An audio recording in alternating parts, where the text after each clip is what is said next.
Hey guys, Greg here at the Vinyl Rundown, and today we are in the process of celebrating Sonny Rollins, the great American jazz sax legend, turning 90 in just a few days on Memorial Day. And I have a special guest with us today, also from California like myself, Chris from the YouTube channel called Positively Progressing. I hope I pronounced that right, Chris. Let me bring Chris in. Hey Chris, how are you? Hey Greg, good. How are you? Thanks for joining us. Did I get your channel name right? Yeah, that's it. Positively Progressing. You got it. And I just discovered your channel in the last couple of days. I was searching around YouTube for Sonny Rollins stuff, and I saw you did a number of lessons highlighting Sonny Rollins, and you have some of his stuff in your background there. So it looks to me like you're a big Sonny Rollins fan and a big proponent of his music. So tell us a little bit about you before we get into Sonny. Are you primarily tenor? How'd you get into music? Sure. Give us that story real quick. Yeah, I got into it really young. Started playing, around, I don't know, 8 or 10 years old, and just kind of got right into jazz right away. I really liked Charlie Parker, and then from there it just kind of grew. I went into college playing tenor mostly, and then before long, I just was listening to Sonny Rollins and all those legends like Charlie Parker, Miles Davis, Coltrane, Dexter Gordon. I'm sure you can see him behind me right in here. And Yeah. yeah. Did you So go to college out here in California? no, I went to Wayne State in Detroit, Michigan, and I've been out here in California for about 10 years. Okay, great. So I see you're doing a lot of teaching. Are you playing in any bands or recording, or teaching is your main thing, or what's? Yeah, so actually, my profession is I'm a physical therapist or a physiotherapist. So Oh, I do right. a lot of so the music is my passion. Like I said, I went to college for it. I was in the U.S. Army band and toured with them for about 6 years. And when I got done, I decided like, hey, I want to do another career, but I still want to keep music as a primary part of my life. And so I started this channel up about a year and a half ago, and just really enjoy the I just really enjoy teaching and kind of spreading like this love for music that I have, and just help other people kind of grow as musicians. And I think it's kind of the beautiful thing about this music is that we can endlessly learn about things if because it's always there's so much to discover. That's a little similar story to me. Music is not my profession. I work in the insurance business, believe it or not. But I've been playing guitar for 30 or 40 years, and record collecting and audio and music is my passion, whether it's albums or going to concerts or just teaching people. But internet is such a great way to teach people music. I mean, you can only see a couple of students a day, but on the internet you can teach thousands of people. So I think all the best music teachers in the world right now are people with YouTube channels, and your videos are very well produced, and you put a lot of production quality into it. You mentioned Charlie Parker a minute ago, Yeah. and maybe you realize that Charlie Parker's 100th birthday was a couple days ago. I don't want to take too much. I don't want to take too much away from Sonny, but Charlie Parker is the sax player that most students spend all their time emulating, playing the solos, transcribing solos. My son's an alto player. He's played a zillion, Charlie Parker songs. Where does Sonny fit into this? Is Sonny a relevant jumping off point for students? What does he have to teach us that maybe Charlie doesn't, or any contrasts? Yeah, so I think like Sonny Rollins grew up and he was listening to Charlie Parker and all those guys. He was pretty young when he started. I think he was about 8 years old or so when he started playing alto. He started on alto as well. Didn't know that. Yeah, and Everyone starts in alto. so yeah, I know we all start on alto, but I mean, Sonny Rollins is kind of that next generation, like after some of those early cats. I mean, you can see there's similarities though. Like he played with Dizzy Gillespie, just like Charlie Parker played with Dizzy Gillespie, and he played with Miles, and Charlie Parker, Bird played with Miles too. So I think it was so interwoven back then. Rollins was from Harlem, and he grew up just with all the best musicians around him. So he's kind of like that next kind of generation or that next level of musician. You know, Bird is one of those players that, you know, it felt like he was just always purely improvising. You know, improvising is another word for improvising is spontaneous composition, you know. And I think Sonny Rollins, to me, the reason why I love Sonny so much is it always felt like he was spontaneously composing. Like his ideas that he was doing back in the 50s and 60s are still unbelievable of like today. Like if he was playing today, like at the level he was back in the 50s and 60s, and I believe he's retired from playing all in general. He doesn't Yeah, play anymore. several years ago due to his lung And issues. yeah, he's still relevant. You know, I still transcribe his stuff. I still, you know, you mentioned it. I still make learning from legends videos about Sonny. I just did a fun comparing of him and Sonny Stitz playing on the sunny side of the That street. that's the one that I found, Okay. and now I'm obsessed with finding that record. And I interviewed a sax player for this thing a couple of weeks ago, a young guy in college, and that record was the thing that got him into Sonny Rollins. So I got to get that record, Sunny Side Up. It's like Yeah. I got a billion records, but Yeah, great to find a new one that I don't have yet. that record on the sunny side up is the name of that album, Right. and that is record, and then the Saxophone Colossus album are probably my two that Oh, you really can't see it. It's up there. are up there. Yeah, I actually have. Let's here. see. So I got this. Where's my copy? Actually, I tried to back up a little bit, but got this. You got it signed? Yeah, so I saw him back. I don't know when it was. Probably 2008 or something. I think it was 2000. It was a long time ago, but I got to meet him and got my album signed that I had ever since I was a little kid. So That's amazing. It's he's an amazing person, just an Where- amazing human being. Did you see him on the East Coast, West Coast? What kind of East Coast. club? East Coast, yeah. I don't know if he played the West Coast that much, but he's one of the greats that I didn't get to see. Yeah. And I won't get to see. It's a shame, but that's great that you got to meet him. He's very generous and kind-hearted with his fans. He takes the time to meet his fans. Some of his, Miles Davis probably wouldn't give you the time of day, but Sonny, I hear so many stories about how gracious he is with people and giving. So that's amazing that you got to meet him.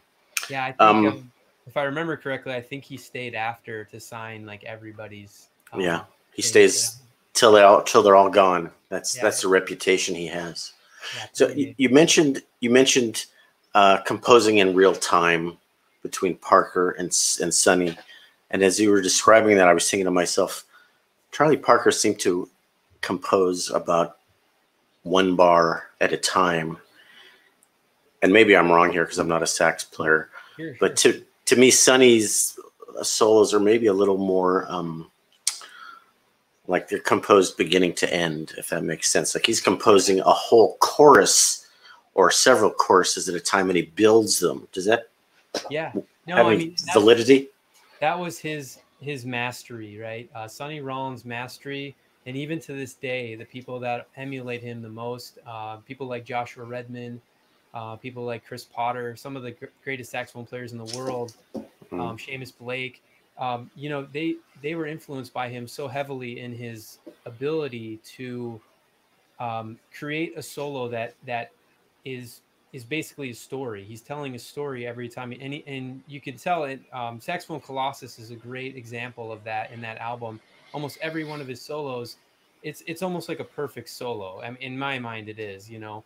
Just the start of St. Thomas, where he starts developing that rhythmic kind of play back and forth between him and Max Roach, and then he kind of starts building off that, and you can tell, Sonny really likes to maybe keep simple ideas, but then he starts evolving them in a way, and then he might come down off of it too. Like, on the Sunny Side of the Street, that's another one where he's kind of setting up this really beautiful kind of way to, statements, little statements, then he elongates them, then he gets a little bit more complex. And then when he ends, he's either ending like way up here, or he's kind of building this nice arch and then kind of easing out of it the same way he kind of came into it. So I think that's one of the things that draws me to Sonny Rollins and his ability to compose that way spontaneously, right? because he's not pre-thinking some of this stuff. You know, he doesn't. You know, a lot of people have licks, and a lot of people have this ability to, like, you know, reconfigure lines that they know in all 12 keys, which is cool. I mean, that's a way to learn the language. That's how we all learn the language. But the way Sonny did it, he was so creative with it. It was almost like he didn't play the same thing twice, or he just was so masterful and made it sound so effortless. It was just, I mean, I was listening today. I probably doesn't go a day go by. You know. Good, some good observations that he develops and builds a solo till it has its own story arc, beginning, middle, end, climax, maybe where it gets more intense at the end. And what else did you say? And a lot of jazz solos, and I'm guilty of this, and I'm not that great of a soloist, but okay, we learn a bunch of licks and then we can sequence them together in any order, and it sounds like we're doing something spontaneous. But if you listen to us for an hour, it's like, okay, I've heard all the licks. Right. And Sonny's somebody who doesn't fall into that trap. And I mean, only the greats can do that anyway. So it's not like that's easy to do. It's extremely hard to have that level of mastery. Well, do you have any more time, Chris? I understand you're a little pressed for time. I don't want to take up your time and interrupt your evening. So thank you for a couple minutes. Okay. Yeah. Well, if a young player, somebody who's starting out, is there one song or one solo or one record that they should start with from Sonny? You mentioned a couple of the classic records already, but Saxophone Colossus is a great album. Tenor Madness is also a great album. You know, I have another picture back here. It's on this wall. You can't see it, but Way Out West. Yeah, Way Out West. Can you see that? I saw it yesterday when I watched your video. Different camera angle you got going there. That Way Out West album is a little different. So he doesn't use a piano player in that album. It's just bass, drums, and saxophone. So it's a cordless type of feel and vibe, and which makes it a little bit freer for Sonny. And that's one of my favorite albums too. I think he has two albums that he does that without a cordless setup. I think it's Live at the Village Vanguard. Live at the Vanguard, which I've got up here. You can't see it. Okay. That's a topic that I've talked to a number of sax players, is the fact that Sonny, let's say, brave enough, strong enough to exist in the trio format without a chording instrument, without piano or guitar. It's a lot more work for the sax player. It's like jumping without a parachute. Well, what are your comments on the trio format? Yeah, so I mean, I think it just speaks to how great his time feel is, and his rhythmic ability is. Like that's the thing about Sonny. That is like the biggest thing for me, is like his rhythmic development of things, and that's, you know, his motivic development. He's not afraid to repeat things. I think repetition is highly underrated as you know, as a soloist. I think repetition is really good. I think restating different rhythmic things is really important, because it perks our ears up, you know, as listeners. We're like, oh, what was that? Oh, he did it again. Oh, he did it again. Oh, he did it again, but he changed it a little. But with a variation. Yeah, right. Theme and variation and development. Exactly. It's just like conversation. I repeat myself all the time. Yeah. In conversation. But I think it just is like I said, a testament to his time is so great. I think Barry Harris called him like just the perfect player. Like, I mean, I think I saw like a documentary on Barry Harris, or maybe it was Jimmy Heath, one of those guys. I thought it was Barry Harris talking about Sonny Rollins, but he just called him just like the perfect player. And just because he just seemed to just make everything work. And like I said, his time feel, his rhythmic complexity, some of the stuff he came up with, especially in those chordless, you know, no piano albums, were just like, wow, like just unbelievable. Like some of the stuff he came up with, and the ballads he'd play on there, just beautiful. Yeah, perfect player, great humanitarian, and I've been calling him our greatest living jazz legend. Not too many guys in this area get to live to be 90, coming up on Memorial Day. That's about all I had for you question-wise, unless you had any parting comments, or if you just want to wish Sonny a happy birthday. Some of my guys have come on and played their horn happy birthday. I forgot to ask you to do that because you're not warmed up and you got to leave. I'll send you a video. Yeah, I'll send we can do it. We can definitely do it. You know, I just Last minute thought. Maybe bring some awareness. So there's a bridge out in New York, and they're trying to get it renamed. Williamsburg. Yeah, the Williamsburg Bridge. They're trying to get it renamed. So you already know about it, but I interviewed the guy behind that, Jeff. Do you know Jeff cool. Catalabano? I can't pronounce his last name. I did a nice. He went on for like 45 or 50 minutes, the whole story. And he's not a musician. He's just a guy who thinks that it's a great idea. Do you know where he got the idea from? So Sonny used to play under that bridge, like between when he took a break, he took a long hiatus. Right. Like when Coltrane was coming up, he took a break before the bridge album. The sabbatical, right? Yeah, and he played under that bridge every single day, and or on the bridge for years, 2 or 3 years. Yeah, so that's all I know about the story, but I think it's really go back and watch our video with Jeff. The idea, he'd known about the bridge, but the idea to rename it, he got from a player named Ken Vandermark, who's kind of a very outside free jazz player. Oh, very cool. Who put it on Twitter and said, the Williamsburg Bridge is always going to be known as the Sonny Rollins Bridge. He's like, yeah, let's rename it. It'd be awesome if we could rename it while he's still alive. That'd be really cool. I was hoping he would be able to announce it on Sonny's birthday, but there's political issues, and you're dealing with the bureaucracy. Sure. And money, and yeah, check out that video if you want a 40-minute description of the whole bridge thing. Very cool. Chris, thank you so much. I know you got to run, but let's be sure and plug all of your stuff. You guys, if you're learning sax or even a playing sax, you should definitely check out his YouTube channel. Yeah, Positively Progressing. Yep. Also website, and you're probably on Instagram and a few other places. Instagram, Chris G Sax. You know, I'm available. I do a lot of stuff. I do recording from here, from my home studio. I teach. You know, I still teach and do those things and play. But you know, with what's going on now in the world, I pretty much am just teaching and recording at home. It's all via Zoom. Yeah. So, there's no music clubs anymore. Not much. And I'm open for any questions or suggestions. So I love. You know, I just love helping people and doing what. Yeah, my son is an alto player, and he watches your channel, and we'll contact you again if you have another project or another thing like this coming up. We'll definitely check in with you, and I'd love to see collaborations between the channels.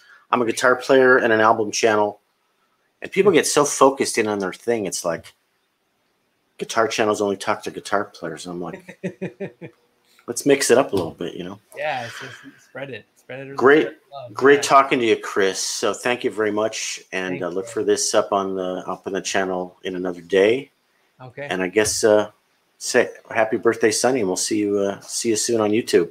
Happy birthday, Sonny. I love you. Take care. Thanks, Chris.